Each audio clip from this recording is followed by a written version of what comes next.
Hi, my name is Wendy Arons. I am a professor in the School of Drama, where I teach courses in dramaturgy, in theater history, and in dramatic literature. And I'm also the option coordinator for the dramaturgy program. And I'm one of the co-translators of the Hamburg Dramaturgy by G.E. Lessing, an 18th century theater history text. Hello, and my name is Gabriele Maier, and I'm in modern languages. I'm a teaching professor of German studies, and I've also been the co-director for 2 years of our new MA program in global communication and applied translation. So, Gabby, can you talk a little bit about why translation matters? Of course. So I think translation is really important when it comes to language access and information access. So I feel in a global world, it's important that everyone has equal access to information. So we in our program are working closely together with an organization called Global Wordsmith, and they have a specific program that's called a Language Access Program, where they train students to translate and interpret for Pittsburgh community. For example, when it comes to immigration and health issues. And that is actually crucial for people to be successful in the United States. And I feel like in a globalized world, everyone should have access to information.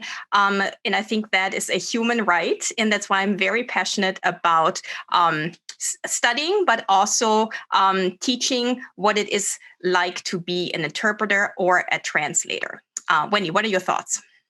So I'm in a complete agreement with you on that. And I would only add that, to me, I'm very influenced by Edith Grossman's argument in her book, Why Translation Matters, that, the entirety of the world's literature is only at most of our disposal through the work of translators.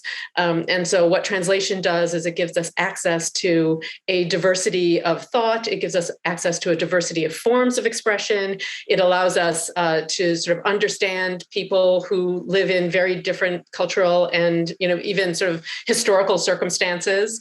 And so, without translation, we are limited in our access and our ability to understand what is going on in the world, how other people, live, how they think, what they dream, what they desire. And so it's the work of translators who really bring to us the literature and art.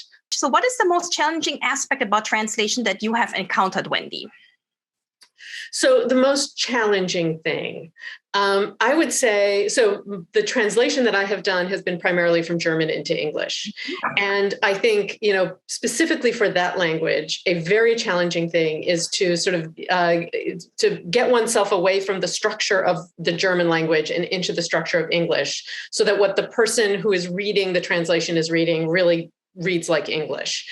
As people who speak German know, you structured language sentences very differently in German. Famously, the verb often comes at the end, but also German makes much more generous use of the passive voice in a way that's not considered to be stylistically, sort of as dead and as kind of clunky as in English. So when we were, for example, translating the Hamburg Dramaturgy, we made what was for, I think, German speakers, a fairly controversial decision to use the active voice in English as much as we possibly could, even though there's an enormous amount of passive voice in that text. And the reason for it is that, in German, the passive voice can be quite muscular. It can be quite sort of firm and kind of say a lot. And in English, the passive voice just feels really complicated and often sort of deadens the thought.